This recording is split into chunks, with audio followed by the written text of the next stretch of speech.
Manhattan traffic is a nightmare, but absolutely no traffic is more of a nightmare for Tom Cruise in Vanilla Sky. It's one of 6 big holiday movies we'll review this week.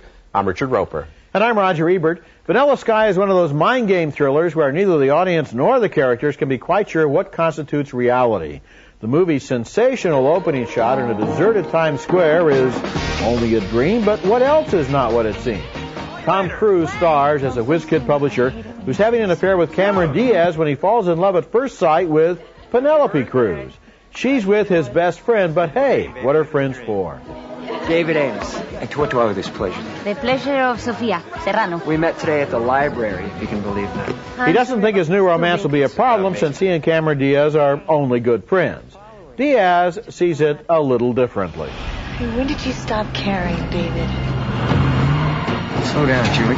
When you sleep with someone, your body makes a promise whether you do or not. Do you believe in God? The tale of the publisher's life and loves is intercut with a mysterious parallel story in which he stands accused of murder. Kurt Russell conducts a court-appointed interrogation. 4 weeks, the judge will determine your fate, so you will talk to me. There is no murder. After seeing Vanilla Sky, I knew I had to see it again, and I did, and I played with different notes and nuances the second time. What's impressive is how the performances by Tom Cruise, Penelope Cruz, and Cameron Diaz create an emotional reality even with all the confusion swirling around them. It's like a realistic movie exists inside the other stuff. The film was directed by Cameron Crowe based on the Alejandro Amenabar Spanish film named Open Your Eyes that also starred Penelope Cruz. And let me just ask one question.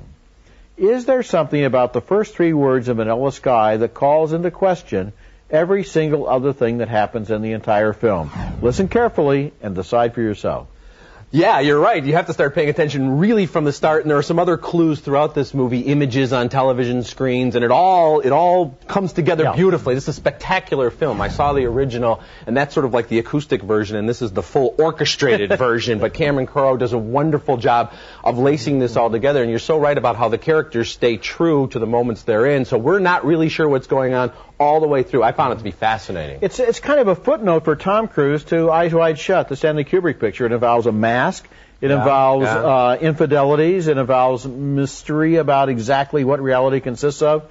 But it's more in the tradition, I think, of movies like Mulholland Drive, where you really have to think back after you've seen it to figure out what happened. A lot of the best movies we've seen this year play around with dreams and what's real and what's not.